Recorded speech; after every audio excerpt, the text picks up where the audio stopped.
Olá pessoal, sejam bem-vindos em mais um podcast Parceiro de Negócios Módulos. Sou o Tadeu, juntamente com o João Adolfo. Segue lá, João. Bom, a gente dá sequência em mais um episódio que a gente sempre traz uma grande personalidade aqui da cidade, que tem uma trajetória a ser compartilhada, com bons exemplos, trazendo insights, com dicas, aquilo que houve de altos e baixos, e de repente a gente vir aprender.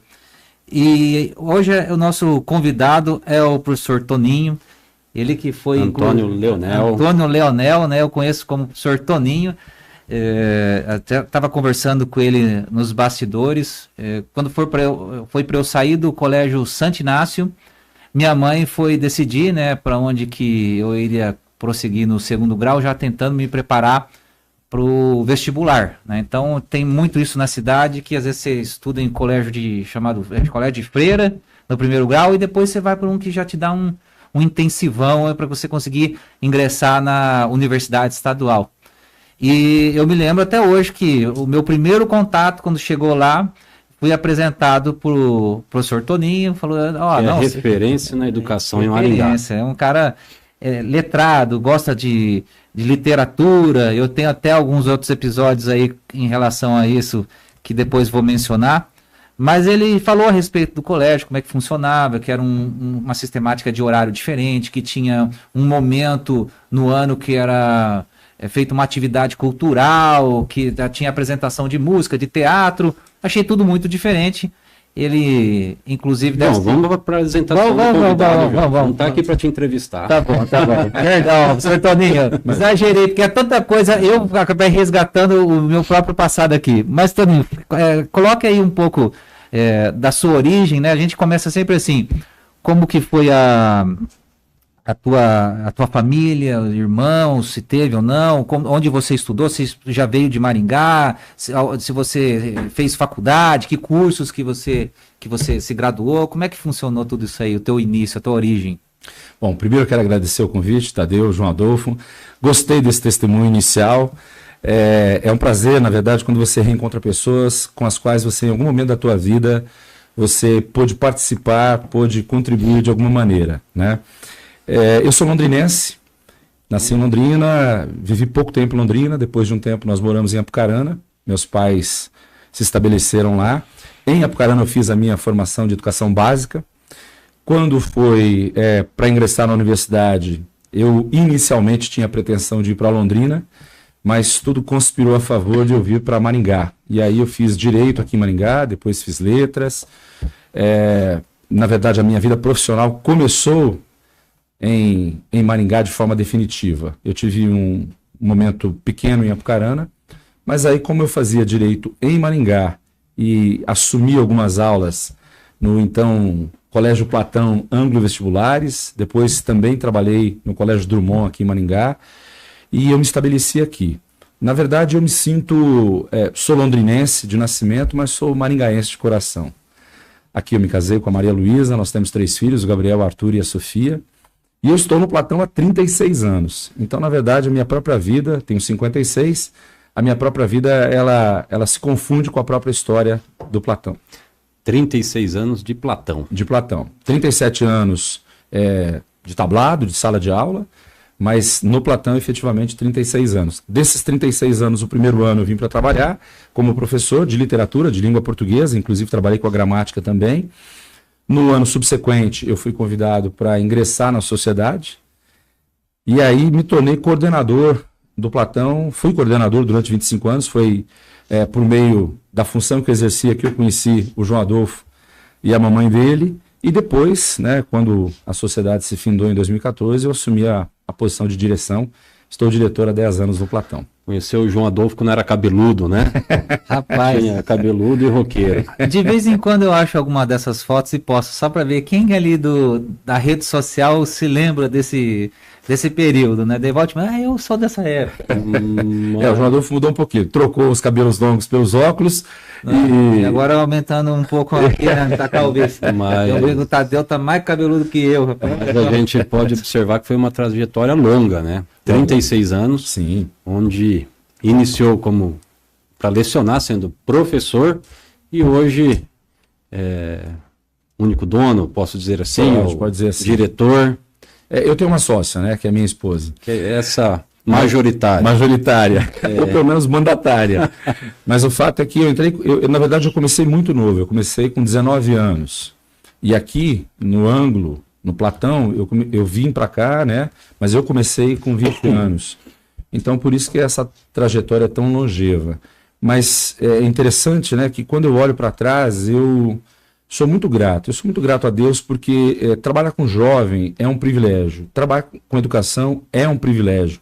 E eu tenho justamente isso nessa trajetória, de trabalhar com crianças e adolescentes. Claro, durante um tempo, a nossa escola também tinha o cursinho pré-vestibular, então eu trabalhei com adultos. A minha esposa tem um Instituto Voz, que é um instituto de comunicação profissional, né? Onde tem até o PDC, que é um programa de desenvolvimento da comunicação. Trabalho com adultos, mas fundamentalmente lidar com criança e adolescente é realmente grandioso. Isso me faz muito bem. Trabalhar com a educação, do outro lado, falando como pai, é uma responsabilidade muito grande. Porque você está acolhendo e ficando grande parte do dia, na responsabilidade dos filhos. Então, fala para nós um pouco quais são os principais desafios de ter um colégio e administrar de forma que para dar Tadeu, ao longo desses 36 anos, a escola que nós vivemos hoje não é a mesma que, por exemplo, o João Adolfo estudou. A essência dela os valores que norteiam o Platão. O Platão sempre foi uma escola que teve uma postura relacionada aos valores mais conservadores, mas em relação aos procedimentos da educação, é uma escola de vanguarda, porque o Platão trouxe para o mercado inúmeras coisas novas. Por exemplo, o mercado tinha, por característica, que as aulas começavam às 7h30 da manhã, eram 5 aulas no período da manhã, terminando ali próximo ao meio-dia.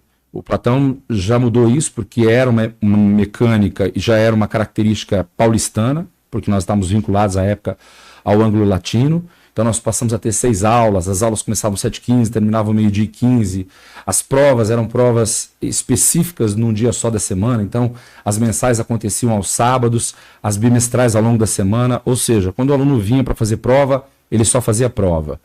Então, desde sempre, eu acho que lidar com a educação é desafiador. O desafio maior foi esse que você mesmo acabou de dizer. Os pais deixam sob nossa responsabilidade aquilo que eles têm de mais valoroso, aquilo que eles têm de mais importante, os filhos. E a escola, ela lida com inúmeras formações, na minha opinião. Não é só a formação acadêmica. Ela tem uma influência espiritual, você disse que estudou numa escola, né, com essa característica. Ela tem uma influência emocional. Ela precisa nortear o jovem, a criança e o jovem, para os valores, para a cultura que ela tem, porque cada escola tem uma cultura muito própria. As escolas não são iguais, as escolas são diferentes. Costumo dizer que a nossa escola não é melhor e nem pior do que as outras. E isso não é por modéstia, é porque eu acredito nisso. O que a nossa escola é? Ela é diferente porque ela tem uma cultura própria, uma formação própria, uma identidade própria, uma maneira própria de ver a educação dentro do contexto de sociedade, dentro de um contexto de país, no universo que nós pertencemos, a sociedade. Então, é extraordinário e, ao mesmo tempo, é muito exigente. O extraordinário é porque você participa de vidas. Tanto que o nosso slogan é um slogan até baseado em Romanos, né, na Bíblia, somos muito mais únicos. Mais únicos. Então, ao mesmo tempo que você tem esse privilégio, que eu disse há pouco, de lidar com gente, você tem os desafios diários das transformações que o mundo apresenta. Eu, quando comecei, a internet, a própria comunicação, a própria televisão, ela tinha um limite, porque eram 3, 4 canais abertos. Hoje, nós temos, além dos canais abertos, você tem esse mundo, né, da internet, você tem YouTube, você tem as mídias sociais, você tem o WhatsApp, então é um mundo muito mais comunicativo. E as pessoas recebem uma massa de informação muito maior. Então, por isso que é muito exigente. A família também, ela teve algumas mudanças, não é? A gente vivia num passado o privilégio dos nossos filhos poderem andar tranquilamente nas ruas, não é? Eles iam aos supermercados, às farmácias, às padarias, alguns andavam de circular. Hoje, essa liberdade ficou muito vigiada e, sobretudo, diminuída. E aí eu acho que é onde entra a escola, e entendo que nós ocupamos um espaço e fizemos algumas escolhas de identidade que nos foram muito importantes e que contribuem muito para a formação humana dos nossos alunos. Porque, na minha forma de ver, o mais importante da escola é essa contribuição, a formação humana. Eu entendo que o resultado, o acadêmico, está sob esse guarda-chuva. Primeiro você forma as pessoas. E eu entendo que quando as pessoas conseguem ter uma visão alargada de existência, tudo que há nelas pode melhorar, inclusive o aluno. Inclusive o aluno. Vejo que você está com anotações aí. Eu fiz algumas anotações, Dr. Toninho. Eu queria, de repente, não entrar em temas polêmicos, mas também vejo que é uma oportunidade. Pelo seguinte, quando coloca assim que somos muito mais únicos, né? Essa coisa da individualidade ou a característica, a gente vai ter uma pluralidade de gente, né? E imagino que se lá na minha época, eu chegando com cabelo comprido, vestido roupa preta, era o mais diferente, né? Dentro daqueles que era a turma do fundão, junto com o Dudu e outros parceiros lá. Hoje a coisa mudou tanto de 20 anos para cá, que eu imagino que tem até a questão de transexualidade, né? Eu acho que o Tadeu uma vez comentou a respeito de algo nesse sentido que está muito pluralizado. E esse talvez seja algum problema dentro de colégios com a questão do bullying, como é que é o desrespeito, o controle, porque o adolescente ele está naquela questão de hormônios, de brigas, de rebeldia. E eu até assisti recentemente aquele filme do Divertidamente, que está justamente mostrando a fase da menina na puberdade, que é um misto das emoções. Está muito em alta ainda esse filme aí. Eu queria entender como que nessa filosofia de vocês de somos muito mais únicos, como que lida com essa questão aí da diversidade atual, que evidentemente está muito mais do que foi lá em outra época, não tão, até relativamente recente, né? Então eu vejo que mudou muita coisa, e você mesmo citou aí que mudou a família, hoje a gente tem acesso pelo celular, informação, não é aquela coisa só a televisão aberta. O que você me coloca assim dessa realidade das escolas hoje? Quando eu falo da mudança familiar, João, eu penso muito mais na presença. A vida adulta hoje talvez ela tenha muitas exigências e muitas vezes as famílias não conseguem ter uma participação efetiva na escola como se tinha antigamente. Em relação à pluralidade, ela sempre existiu, na minha opinião. Não é um fato novo. O novo é que isso deu voz e vez, principalmente às pessoas que supostamente têm visões diferentes da grande maioria. Ok? Então eu entendo que o que mudou basicamente é isso. Por quê? Porque numa sociedade organizada, para que ela possa ser efetiva e funcionar, eu acho que as regras são extremamente importantes. As regras no sentido de democratizar o ambiente. As pessoas precisam saber quais são os direitos e quais são os deveres. Então, acho que a partir do momento que a escola tem esse posicionamento claro, você tem poucos problemas. Porque a questão não são as individualidades, na minha forma de ver. As questões são os direitos e os deveres. Então, nós continuamos tendo alunos, e não é o Platão, todas as escolas, como se tinha 10, 15, 20 anos atrás. O que eu entendo é que as pessoas hoje, elas têm mais voz, e justamente por meio desses mecanismos que nós acabamos de falar. Mas é necessariamente isso. Eu vou para um outro exemplo e talvez eu possa responder de uma forma mais clara e mais objetiva. Quando um pai busca uma escola para o filho, eu entendo que é fundamental que ele conheça a escola, que ele vá até a escola, que ele procure saber quais são os projetos, as propostas, a visão daquela escola em relação à natureza humana. Quais são os pré-conceitos? Quais são os valores que se sobrepõem? Qual é a visão de futuro que essa escola tem na formação humana? Quando isso está definido, João, a pessoa se identifica com o ambiente. Então, na minha forma de ver, não existem problemas nesse sentido. O que existe é o indivíduo entender que ele faz parte. Eu vou te dar um exemplo básico. Eu estou olhando aqui, você está com um aparelhinho aí. Esse aparelhinho faz parte do cotidiano da vida de qualquer um. Dentro do Platão, há mais de 15 anos, ele é proibido. Onde que deixa? Não pode entrar ou deixa uma Não, caixa? na verdade o aluno não pode utilizá-lo, Entendi. porque a gente não faz revista, não tem nenhum identificador de objeto. Agora, qual é o fato? Essa regra está estabelecida desde o momento que o pai nos visita, ou o aluno, né, que acompanha o pai, para saber quais são as regras da escola. E nós convivemos muito bem com isso. Todos concordam com essa regra? Não. Mas eu entendo que quem vai balizá-la é o adulto. E por que nós estabelecemos isso? Bom, primeiro existe uma lei que coíbe, o aluno não deve usar o celular dentro da sala de aula, e nós estendemos isso para os corredores, para os momentos de intervalo, porque nós queremos que esses jovens, principalmente os adolescentes, são aqueles que mais usufruem, né, e interagem, que eles possam conversar, interagir, bater um papo, concordar, discordar, até uma paquerinha, que eu acho que é extremamente saudável. Por quê? Porque se o dia tem 24 horas, ele passa 6 horas dessas 24 horas dentro do ambiente escolar, ele tem que produzir e ele vai ter a liberdade nas outras 16 ou 14 ou 15 horas para fazê-lo, para utilizar a maquininha. Então isso vale para tudo. O meu direito vai até onde começa o teu. A questão é que muitos dos assuntos que vêm hoje à baila, dessa pluralidade, foram politizados. E aí é uma seara que eu não entro. Eu lido com gente. Não lido com partido político, não lido com defesa de bandeiras. Eu entendo que todos têm o mesmo direito e o mesmo dever dentro do ambiente que nós temos, para que ele possa ser saudável. E as pessoas são diferentes. Então, nada do que nós vivemos hoje é inédito. Talvez o que existia antes era algo mais velado. E as pessoas hoje têm liberdade, evidentemente, para se assumirem nas suas posições. Quer sejam uma realidade, sociais. A realidade é ter adaptado, né? É irreversível, desde que o mundo é assim, não é? Eu acredito muito nisso. Agora, o que eu acredito? Eu acredito muito na liberdade e no respeito. E como eu participo da formação humana, as regras precisam estar bem estabelecidas. Eu preciso dar com transparência.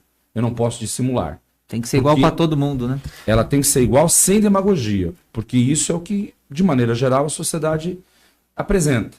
Mas, é claro, eu sou hipócrita como qualquer outra pessoa, mas dentro do ambiente que eu vivo, né, eu sei da minha responsabilidade. Então, o que eu falo tem um peso, e eu preciso ser o exemplo para isso. Na verdade, entre mim e a criança, entre mim e o adolescente, para mim é claro que eu tenho muito menos direito de errar. Eles estão no processo de formação, eles estão no processo de descoberta. E acredito que o ambiente escolar é um ambiente para que esses pequenos errinhos, para que essas questões todas que são inerentes à natureza do ser pelo desenvolvimento emocional, físico, hormonal, aconteça. Eu entendo que é na educação básica, não é na universidade. Porque normalmente quando ele entra, quando ele ingressa na universidade, ele já é maior. Então ele já tem outras responsabilidades, outras cobranças, e ele vai descobrir o mundo como ele realmente é. Dentro do ambiente escolar você tem um bolsão de proteção, porque você contata a família, os professores que ali estão sabem, né, quais são os deveres, quais são as obrigações e quais são os direitos. Então eu acho que é um ambiente democrático. Por isso que as regras são tão importantes. Quando a gente fala em regra, Toninho, a gente fala em tomada de decisão, a gente fala em conduta. Você nos trouxe aqui que iniciou como professor, hoje é o diretor do Colégio Platão. Na sua experiência, na sua vida, o que você considera ser mais difícil? Ser empresário ou ser professor? Que embora ainda eu sei que você é professor, mas hoje... Eu não tenho a menor dúvida disso. Ser professor é um privilégio, ser empresário é um desafio. Sim, um desafio diário. Porque justamente está nessa de tomada de decisão. Imagina assim, que além de lidar com os alunos, pela trajetória que você relatou aqui anteriormente, você teve que lidar com muitos sócios. A gente queria entender que você compartilhasse como é que foi essa experiência numa situação onde você começa uma sociedade com 16 pessoas participando 16. E de repente aos poucos na trajetória me parece que vocês foram diminuindo. Eu queria entender também como foi o processo, se um comprou a parte do outro, como foi feito o acerto, ou vocês empreenderam numa outra atividade. Me parece que você também já foi sócio junto com um dos ex-sócios num outro empreendimento, uma universidade, e no final a coisa se afunilou. Eu não sei se é tipo um Big Brother, Tadeu, mas ele foi o campeão dos 16 ali. Eu acredito que foi uma forma amigável, mas chama o Pedro Bial. O que puder ser compartilhado com a gente, Sr. Toninho, eu queria entender, porque é uma curiosidade, né? Não é, normalmente, às vezes, acontece assim, a pessoa começa sozinha, igual o Henrique, que esteve conosco da Neva. Ele começou, daí ele abriu para um sócio aqui que era especialista nisso, depois mais 2, daí chegou a ficar com 4, aí depois diminui, e volta e meia vai alternando, e ele nunca tá mais sozinho, sempre tá com alguém. Você não, você fez o caminho reverso, você entrou numa sociedade pouco usual, com 16, e afunilou em você hoje. João, a vida ela é uma experiência extraordinária. E eu entendo que todos os dias você tem espaço para aprender e para acumular experiências. Eu vim para Maringá, então, com 20 anos de idade, comecei a trabalhar no Colégio Platão Ângulo Vestibulares. Pouco tempo depois, um grupo de mais 15 pessoas fizeram a aquisição, então, à época do Ângulo Vestibulares do Colégio Platão. Boa parte desse grupo era de Apucarana. E a minha formação, conforme eu disse para vocês, educacional, foi em Apucarana. E na minha trajetória, sobretudo na minha adolescência, eu participei de movimentos estudantis. E dentro dessa participação em movimentos estudantis, eu sempre fui muito ativo, sempre fui muito intenso, né? E eu sempre gostei da língua, mas também sempre gostei muito da geopolítica, sempre gostei muito da história. E necessariamente, por esse envolvimento, eu fui convidado aos 19 anos de idade, assim que eu passei no vestibular, pelo professor Pedro Zumas para me tornar professor. Inicialmente um auxiliar, mas em pouco tempo ele já me colocou em sala de aula. O Zumas me deu aula. O Zumas também foi teu professor, mestre da língua portuguesa.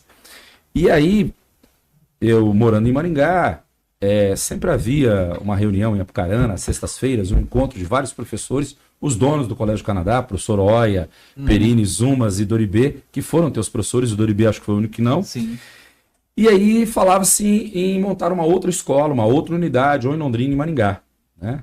E como alguns desses sócios, que se tornaram sócios depois, já estavam em Maringá, entre eles eu, Barbieri, Baroni, Pardal, convencionou-se então que eles iam procurar uma instituição aqui para adquirir ou para montar. E foi o que aconteceu.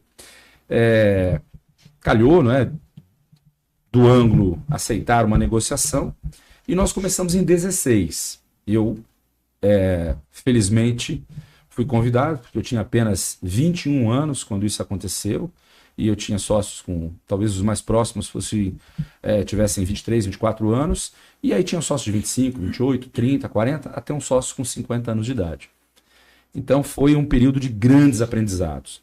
Porém, vários desses sócios eram, como eu, universitários.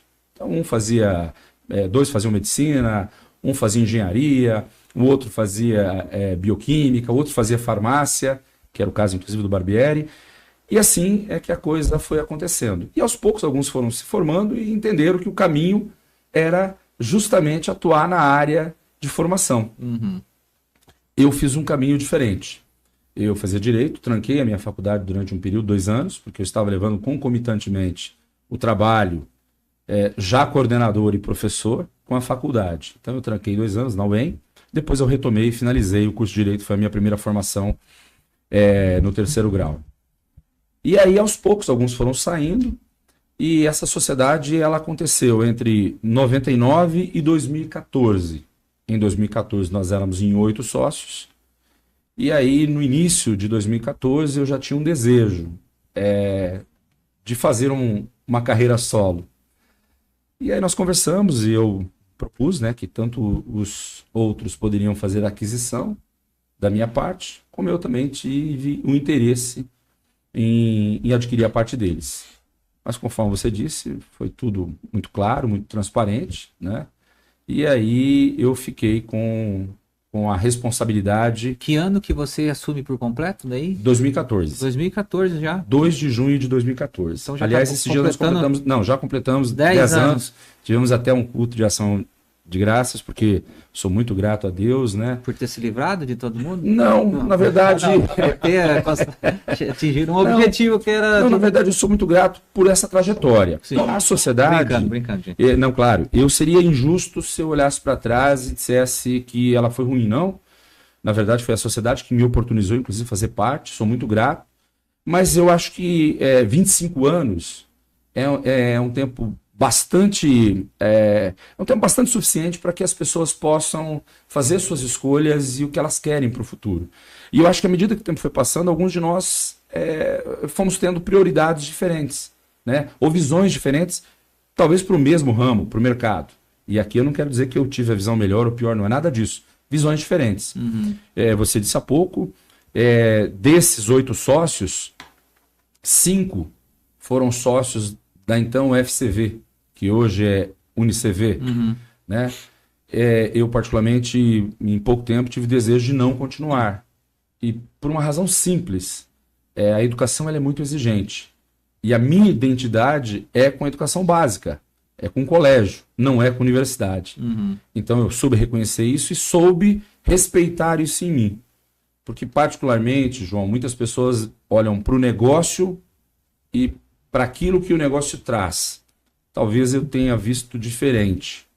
Eu olhei para aquilo que o negócio representa dentro de mim por conta das pessoas. O negócio, ele precisava ser a consequência, não a causa. Porque eu gosto de gente. Esse olhar, né, em relação à pessoa, a formação da pessoa que a gente identificou, que é forte em você. O Colégio Platão, ele tem essas iniciativas culturais com a mostra de teatro, também musicais. Isso daí veio da franquia ou foi uma ideia implementada por vocês ao longo dos anos aí? Da onde surgiu? Olha, o Festival de Música que nós temos hoje, o Platão em Concerto, que ele é referência realmente, eu acho que ele faz parte, inclusive, do calendário cultural da cidade, porque é um evento muito bacana. Ele, na minha forma de ver, ele nasceu inspirado numa escola em São Paulo. O Colégio Objetivo tinha um FICO, que era o Festival Interno do Colégio Objetivo. Como eu morei em Apucarana, o Canadá tinha o FEMUCOCA, que era o Festival de Música do Colégio do Canadá. Então, ele não nasceu necessariamente original. Da forma que ele é hoje, eu acredito que ele tem uma originalidade, porque ele é diferente de tudo que existia e existe no mercado. Acho que ele é extremamente importante, por quê? Porque ele lida com a coletividade interna e os alunos lidam com inúmeros desafios culturais, individuais, lidam com dinheiro, com a pontualidade, com os ensaios, com uma série de regras necessárias para se participar. A mostra de teatro, eu acho que ela é original. Inúmeras escolas no país têm teatro, mas o que nós fazemos, ele é único. Ele só existe no Platão de Maringá. Todos os alunos participando. Todos os alunos participando. Não é só eu escolho, não. De 2 aninhos a 16 anos, até o segundo ano do ensino médio. E nós temos períodos de apresentações por salas individualizadas. Isso não existe em nenhum outro lugar do país. Então isso é um privilégio nosso. Quem criou isso, posso dizer que fui eu e o Pedro Shoa, né, professor, diretor de teatro. Ele entrou com a parte cênica, à época, isso em 92, e eu estruturei a parte pedagógica. E hoje nós continuamos, criamos depois os prêmios, né, porque existem as apresentações na educação infantil e no Fundamental 1, nós não temos isso porque a gente entende que a criança está num outro processo. Já no Fundamental 2, que são dos 6º aos 9º anos, mas necessariamente para nós lá é dos 6º aos 8º, porque os 9º participam com os alunos do ensino médio, 1º e 2º anos, a gente tem as noites de premiação. Então nós temos a noite do aplauso, que é funciona para os 9º até os 2º anos do ensino médio, e o corujito, dos 6º aos 8º anos. De novo, é um processo pedagógico. Na minha opinião, tudo que acontece dentro da escola precisa ter um caráter pedagógico. A gente tem a festa da família, conforme eu disse no início da conversa, é uma escola conservadora, então a gente acha que é muito importante celebrar a família. Eu acredito que se a família tomba a sociedade, porque os princípios, valores, referências vêm de casa, né? Eu entendo que são os pais que participam desse processo de formação, né? Necessariamente, para que os pais possam participar ativamente, a escola precisa ser receptiva. Então eu, particularmente, gosto muito dos pais presentes dentro da escola. Eu acho que isso é um fator extraordinário, até porque o pai confia mais na escola do que a escola no pai, não é? Ele deixa lá o que ele tem de mais importante na vida. Então a gente tem Dia dos Pais, Dia das Mães, a Festa da Família, que é uma festa que reúne 4.000 pessoas dentro da nossa escola, dentro do nosso espaço, muito organizado. Então eu acho que esses eventos todos, João, eles ajudam a balizar, a formar, a oportunizar experiências que, conforme eu disse no início da nossa conversa, muitos tiveram quando iam ao mercado, quando iam à farmácia, quando andavam de circular, numa vida que, infelizmente, talvez não haja mais espaço na atual sociedade para que ela volte a acontecer por uma questão de insegurança. Agora vamos falar um pouco de educação. Na minha época, na nossa época, se estudava, prestava o vestibular. Então, prestar o vestibular, ele media a sua competência numa única oportunidade. Eu sou capaz de entrar na faculdade se eu passar no vestibular. Às vezes a pessoa era muito inteligente no contexto e por motivos diversos, seja nervosismo, seja... enfim, várias situações a pessoa não conseguia entrar mesmo sendo dedicada no curso. Hoje tem o PAS-UEM, PAS-UEM, né? PAS-UEM, exatamente, um processo de avaliação seriada. E não sei se isso é em todas as universidades ou é só aqui. Não, o PAS-UEM é só da UEM.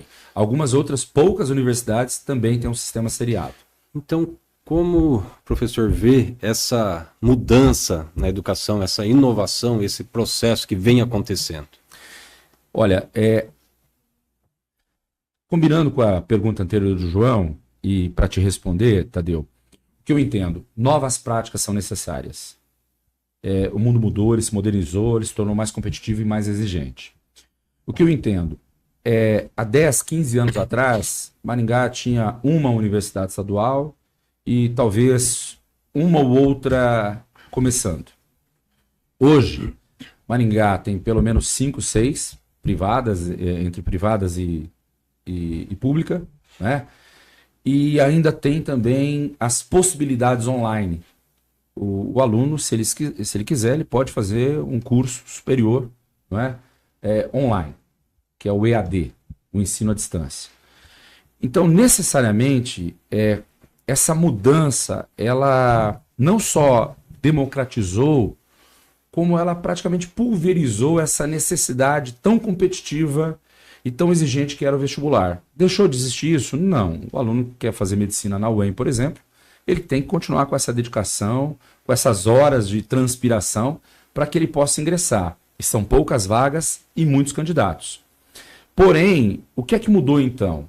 Mudou a forma, na minha opinião, de ver o que você quer do aluno no processo da educação básica, que é a que eu tenho vínculo.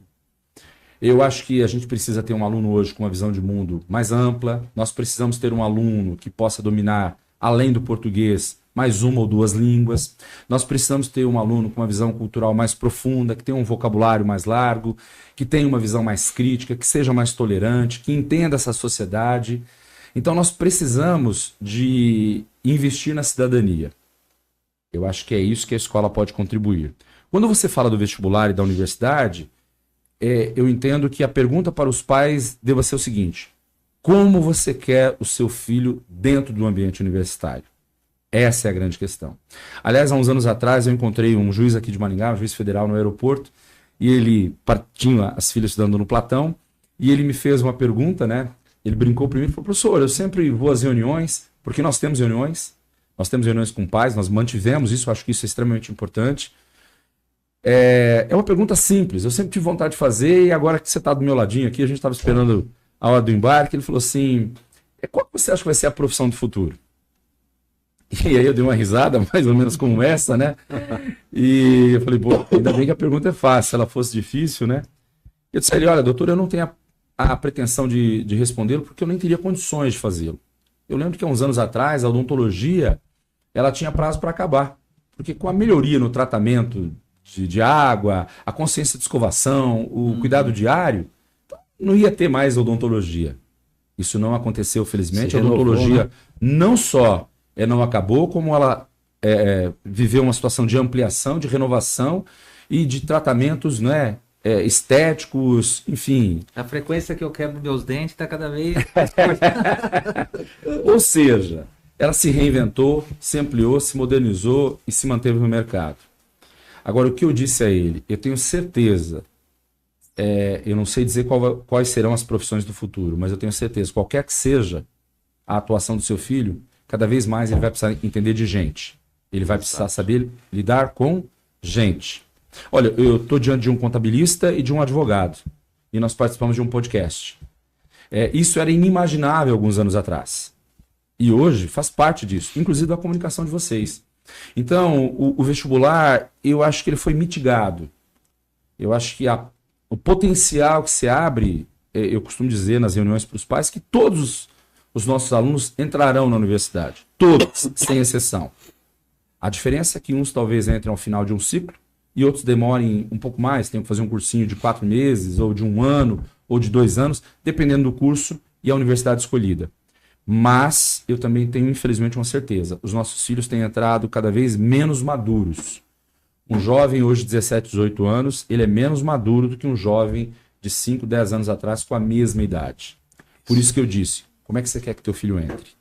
E aí, João, eu acho que uma mostra de teatro, um festival de música, uma festa da família, essas integrações que nós promovemos por meio do esporte, elas permitem muito um desenvolvimento humano. Ô, Toninho, e isso nunca mais sai do aluno. Você até no começo da conversa falando assim, não, o João ele falava muito menos naquele tempo, né? E na verdade, quando eu vejo a minha trajetória como pessoa, eu sei que em determinados momentos, até da minha adolescência, como atividade extra, primeiro eu fiz aulas de piano, mas depois eu também ingressei para a banda marcial. Toquei no Colégio Santo Inácio e no Marista. Tocava trompete, depois bombardino. E ali já era um coletivo, não era mais a pessoa sozinha. E a gente, fazendo um ensaio, cada um tinha uma música, tinha uma parte, aí a gente viajava para fazer apresentações, então era uma responsabilidade para tentar ganhar o concurso.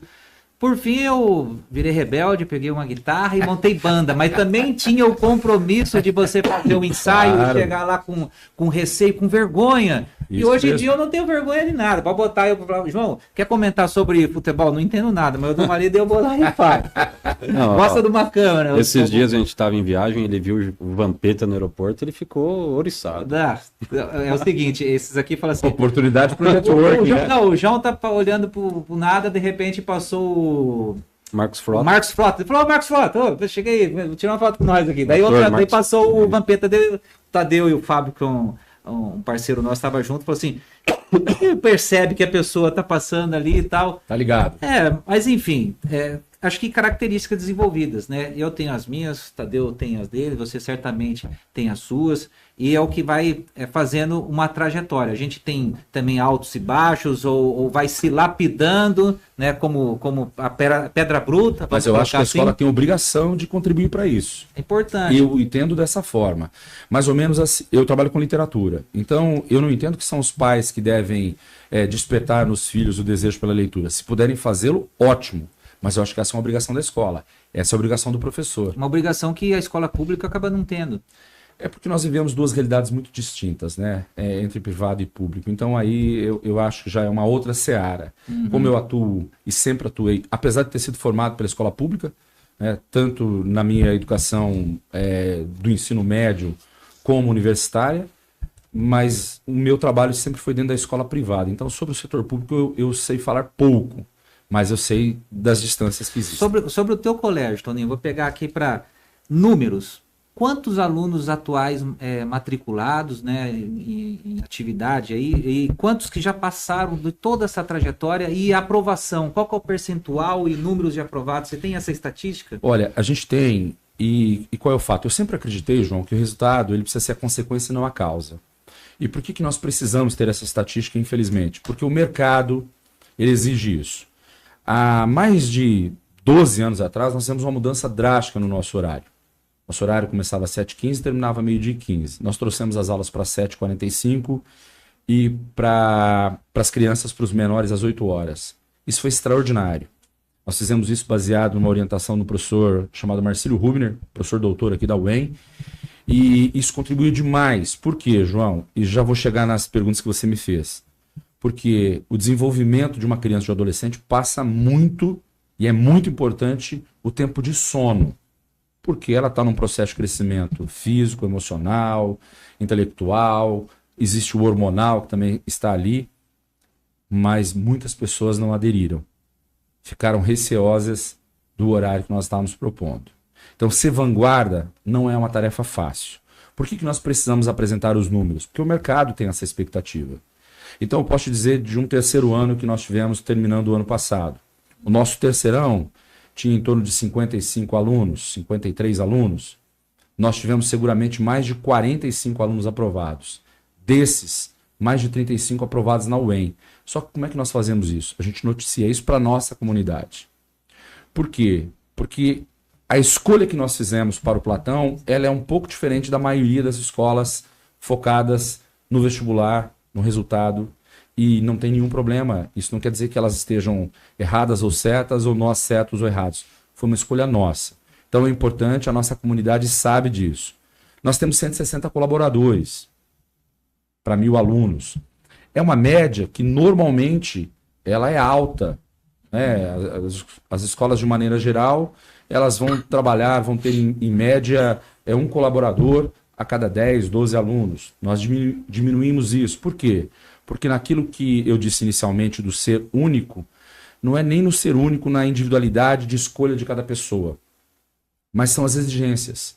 Eu encontro ex-alunos meus, e o Platão deve ter, se a gente imaginar, pelo menos nesse tempo de trajetória que eu estou, se nós tivermos em média 1.000 alunos, pelo menos 36.000 pessoas passaram por ali. É um volume absolutamente alto para o tipo de trabalho que nós exercemos diariamente.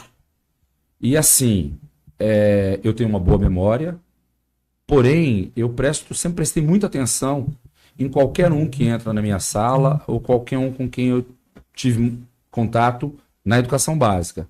O cursinho já é outra característica, porque você acaba tendo uma intimidade menor, você tem uma distância maior com o aluno. Então, a escola ela é uma coxa de retalhos de muitas histórias. Por isso que eu sou muito grato aos ex-sócios, porque eles ajudaram a construir o DNA que o Platão tem hoje. No período que nós estamos há 10 anos, eu e a Maria Luísa, nós implementamos algumas mudanças, nós resgatamos algumas coisas que nós achávamos que eram importantes, porém, não é uma escola construída a 2 mãos ou 4 mãos, não, muito mais. E eu tenho o privilégio de aprender muito com os nossos alunos, com os nossos colaboradores, com os nossos professores diariamente. Então isso faz parte do universo platônico. No nosso escritório, no nosso ramo, a gente atende maciço, assim, em grande parte, pessoal que faz venda pela internet, do mercado digital. E cada vez mais a gente tem sido impactado por pessoas jovens. Teve um caso, 16 anos, já faturando milhões. Andando de Porsche, carro Já importado. tendo carro, coisa no contexto, fazendo fortuna. E cada vez mais o pessoal tem pregado não precisa estudar, não precisa de formação, você pode ficar rico, é perda de tempo, coisa.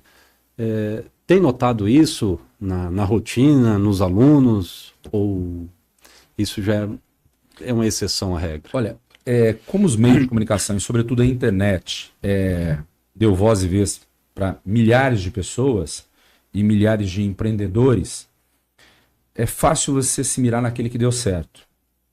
Na minha infância e adolescência, todo garoto, ou a maior parte dos garotos com quem eu convivia, sonhavam em ser um Zico, um Falcão, um Sócrates. Hoje, né, nós temos os artistas de praxe, os desportistas, e temos os que ocupam as mídias sociais. Eu entendo assim, quando você olha para a história da humanidade, Tadeu, você percebe que alemães, chineses, japoneses, franceses, ingleses, mais recentemente americanos, balizam a cultura do mundo ocidental, dominam a cultura do mundo ocidental. Eu não consigo imaginar o futuro da humanidade por meio dos negócios de jovens que abriram mão do conhecimento em prol de ganhar milhões. E eu não vejo nenhum problema em ganhar milhões. Já fiquei até com inveja desse jovem aí que tem Porsche, que ganha milhões por meio dos negócios dele. Mas eu entendo que você precisa ter profundidade, que você precisa ter base. Uma coisa não exclui a outra. O que eu entendo é que essa dinâmica que muitos vivem hoje, ela é para poucos. Porque se nós pensarmos que nós somos mais de 7 bilhões de habitantes nesse planeta, quantos bilionários o mundo realmente tem? 400, 500 mil, 100 mil, 50 mil, 10 mil, vai caindo. Agora, o conhecimento, tem uma frase do Platão, que inclusive é o nome da nossa escola, que eu acho extraordinário. E podemos facilmente perdoar a criança que tem medo do escuro. A real tragédia da vida é quando os homens têm medo da luz. A luz é o conhecimento. Então, eu acho imprescindível para que nós possamos viver numa sociedade tolerante, empática, democrática, civilizada, desenvolvida, que a educação esteja no contexto diário de qualquer ser humano. Então, o desenvolvimento empreendedor do indivíduo não pode excluir a educação, porque a base é essa mesma. Quando eu citei esses povos todos, qual é a grande diferença desses povos? A maioria são povos milenares, excetuando, evidentemente, os americanos, mas se você pensar em ingleses, se você pensar nos nórdicos, né, dinamarqueses, noruegueses, suecos, russos, japoneses, chineses, você vai ter uma série de inspirações que eles desenvolveram, culturalmente falando. E sem ser injusto com aqueles que, para mim, são os mais admiráveis, talvez pela influência do mundo ocidental, que são os gregos. Né? Eu não consigo imaginar, então, nós nos afastarmos do processo da educação. E isso não é porque eu trabalho com escola, é porque é o que eu acredito. A educação transforma um povo. Thomas Mann, escritor alemão, disse no início do século XX na Alemanha que um povo que lê suja menos a cidade e gasta menos água. Essa frase hoje pode ser clichê, mas ela tem mais de 100 anos. E a gente entende o que o lixo representa hoje e que a água não é infinita. E muitos países já vivem essas agruras. Esses dias eu vi uma matéria sobre Malta, que é um país de pouco mais de 400 mil habitantes na Europa, extremamente desenvolvido, com IDH lá em cima, e que precisa importar água. Que não tem água potável no próprio país. É um país pequeno. Como Luxemburgo, como Mônaco, né, como Liechtenstein. Mas assim, a educação é a base de tudo. Se ela for subjugada, eu não acredito no futuro da humanidade. Porque os negócios vão e vêm. Toninho, vou pegar um ponto aqui a respeito da educação. Eu sei da importância que você dá claramente como professor, proprietário de colégio, mas a gente entende também que você teve uma veia empreendedora. Inclusive, sabemos que não foi uma única empresa ou sociedade, você também até vem diversificando, já tivemos em situações operando crédito em relação a um empreendimento, vocês montando uma indústria de fertilizantes, seria isso, virando um cavalo de pau 180 graus, negócio que não tem nada a ver com a educação. Então, eu acho que seria importante para nós aqui também, fora essa questão da educação de base, alguma orientação para aqueles que nos assistem aqui, daquilo que você tem a contribuir do teu lado empreendedor. Né? Que dicas que você teria, porque você foi arrojado, você é corajoso, você continua ainda, mesmo com 56 anos, indo atrás, poderia estar tranquilo, porque imagino que já está bem de vida aí com o colégio, mas ainda assim vem investindo em outras áreas. Fora essa, tem mais alguma outra? O que você poderia relatar para a gente a respeito disso? Eu até gostaria de fazer um gancho, já para aproveitar a resposta, porque a gente pode considerar que o seu espaço como empreendedor solo faz 10 anos, então podemos falar que está engatinhando ainda. Jovenzinho. Até na resposta, se puder complementar, qual que foi a sua diferença que sentiu quando você tinha que tomar decisões em conjunto com o sócio e a partir do momento, embora você e sua esposa, mas eu sei que é um contexto de decisão um pouco diferente quando é sócios mesmo, sem contexto familiar. Faça esse gancho também dessa diferenciação. Legal. Bom, primeiro que eu faço parte de 3 empresas, né? Tem o Platão, a gente, no início do ano passado, nós começamos a Aurora Educacional aqui em Maringá, que é um centro de excelência para criança de 0 a 5 anos, é um ambiente assim absolutamente diferente de tudo que tem no mercado. É extraordinário. Quem nos assiste, inclusive, se puder, pode entrar, acessar o Insta Aurora Educacional e conhecer um pouquinho do que eu estou falando, além do Colégio Platão também. Essas são as minhas ações dentro da educação. E há 3 anos, dois companheiros me convidaram para um desafio, uma nova empreitada, que era exatamente entrar na indústria de fertilizantes. O Brasil ele consome hoje 42 milhões de toneladas de fertilizantes. Produz pouco mais de 3 milhões. Há uma defasagem, portanto, de 39 milhões. E essa defasagem é compensada por importação... Vem da Rússia e com a guerra da Ucrânia, lascou tudo. Da Rússia e da Ucrânia, exatamente.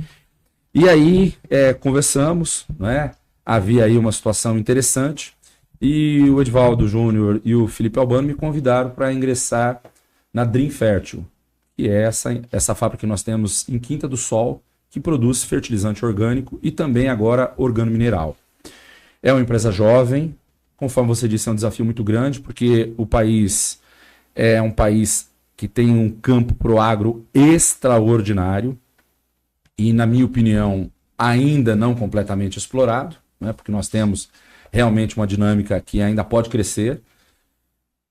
Existem dados e números que comprovam que no futuro o Brasil e talvez a Ucrânia, né, e alguns países da África poderão fornecer alimentos para o mundo de uma forma quase que majoritária, dividindo entre esses 3 continentes. O Brasil é a referência do agro no planeta, por isso que eu acho que incomoda tanto, sobretudo, a União Europeia, porque afinal de contas, né, o agro nosso é muito competitivo, ele é robusto, ele é inovador, ele é vanguarda. Então, assim, e nós temos um ambiente fértil e solo e muito amplo para essa dinâmica acontecer. Então, foi por isso que eu fui seduzido, não é? E os meus sócios também, a entrarem nisso. Porque, na verdade, é um professor, um advogado e um publicitário que montaram a Dream Fértil. Mas, desde o início, pela competência, sobretudo deles, né, o negócio foi se desenvolvendo. É realmente muito exigente. É uma brincadeira que é muito cara. Nós vivemos um momento político meio tenso, não é? Porque o agro depende muito desses investimentos. Então é desafiador. Mas, ao mesmo tempo, você pode participar de algo que é muito enriquecedor de todas as formas, né? Desde o aprendizado até resultados futuros. Nós produzimos inicialmente um fertilizante orgânico, que é muito diferenciado, ele tem muita qualidade. Por quê? Porque o princípio, voltando à questão da educação, quem é que nós procuramos para nos orientar? Nós procuramos professores, doutores, com gente que é pesquisador, que tem formação, para que a gente pudesse ter um produto realmente diferenciado do mercado. E ele é muito diferenciado, eu tenho certeza disso. Investimos em qualidade, essa qualificação desde as pessoas que nos orientaram, passando pela linha de produção, e com certificações, porque a gente sempre entende que a legalidade é que dá credibilidade àquilo que você está envolvido. Então nós temos certificações nacionais e internacionais. Hoje já vem faturando, produzindo... Produzindo e faturando. Nós temos hoje uma condição de produção de 30 mil toneladas ano. Então a gente está falando aí de um volume lavoura muito... de soja, de milho... As mais diferentes lavouras. A gente tem um contato e um contrato recente com a Bratac. A Bratac é a maior produtora de seda no mundo ocidental. E nós atendemos os produtores de amoreiras. Então é bem diversificado. A gente consegue hoje atender clientes diferentes nessa base. Mas fundamentalmente é desafiador. Isso eu não tenho a menor dúvida. É bem corajoso. Uma veia empreendedora mesmo. Porque é totalmente desconectado com o que seria a sua atividade principal aí de... E faço aqui uma sugestão, que vocês possam trazer o Júnior e o Felipe, porque eles lidam com a Dream Fértil no dia a dia, com os desafios, né? Porque um é o CEO e o outro é o CFO, para falarem até um pouco mais sobre a Dream Fértil. Mas é isso que você disse mesmo. E nós 3, né? Nós 3 saímos de setores e segmentos completamente diferentes disso. Alguns até se assustam. Inclusive os alunos que atuam no agro, né? Quando descobrem isso, falam, olha, mas o que aconteceu, né? Mas realmente o agro, ele é pujante, ele abre inúmeras portas e as possibilidades são ilimitadas. Isso porque é muito grande, né? Para finalizar aqui, estamos em cima, mas jogo rápido. Nosso convidado anterior, o Favoto, ele trouxe muito claro essa administração de sucessão. Você também trabalha com esse contexto, onde vislumbra essa sucessão do Colégio Platão? O que você vislumbra para o futuro? Olha, eu entendo o seguinte, que a meritocracia é um fator preponderante para a família estar no negócio. Então, a gente tem essa expectativa, mas conforme eu disse lá atrás, no início da conversa, eu acredito muito no livre-arbítrio. São 3 filhos, 2 já são maiores, ambos estudam fora. Eu acho que isso para mim foi um fator bastante importante para que possam ter o contato com o mundo verdadeiro, não apenas um mundo, não é? Que pudesse ser uma bolha, vivendo apenas familiarmente dentro das nossas experiências. Um vai se formar em administração, o outro em economia, e eles já estão, sempre que entram em períodos de férias, ou mesmo durante o ano, nós fazemos algumas reuniões e eles trazem contribuições já para a nossa empresa. Esse ano nós começamos a primeira semana, os primeiros dias de aula, com o Conecta Platão. Então nós envolvemos alunos de 6º ao 3º ano em atividades muito diferenciadas que eles já viveram e experimentaram em São Paulo. Por isso que a aula começou quinta-feira. Isso, exatamente. Então quinta e sexta foram os 2 dias de Conecta Platão. E são atividades físicas, culturais, intelectuais, individuais, em grupo, que movimentam todos os alunos do 6º ao 3º ano. E nós estamos falando aí de mais de 500 alunos, né? Então, eu acho que a sucessão é uma coisa extremamente interessante e ela precisa ser feita de forma planejada, organizada e de forma que o tempo possa permitir a eles a escolha se sim ou se não. Mas nós já temos essa preocupação e já estamos implantando isso dentro da nossa empresa. Maravilha. Acredito que o nosso tempo já está bem no finzinho. Sim, faltando 3 minutos. É isso, professor Toninho. A gente só tem a agradecer pela participação, explanar da tua trajetória, da tua profissão, mas também dos empreendimentos que você administra, né? E é isso, Tadeu. Fica, de repente, para uma próxima situação, trazer os outros participantes na sociedade aí da Dreamfert, que é um outro empreendimento que eu também acredito que possa exponencializar muito aí os negócios. Toninho, queria agradecer o convite. Sei que o seu tempo é escasso e fez todos os esforços para estar aqui conosco, para enriquecer esse podcast. Imagina, um prazer para mim, obrigado pelo convite, né? Bom revê-los, porque afinal de contas, o João Adolfo, conforme eu disse no início, e ele aqui testemunhou, participou da construção, porque eu acho que isso é muito bacana. Todos os alunos que passam pela escola deixam uma marca, levam boas lembranças, mas também deixam, né, marcas indeléveis. E você tem vivido isso no dia a dia já, né, com as suas meninas lá. Muito obrigado pela confiança. Continuamos juntos. Mais uma vez, obrigado pelo convite. Até mais. Valeu, pessoal. Até a próxima.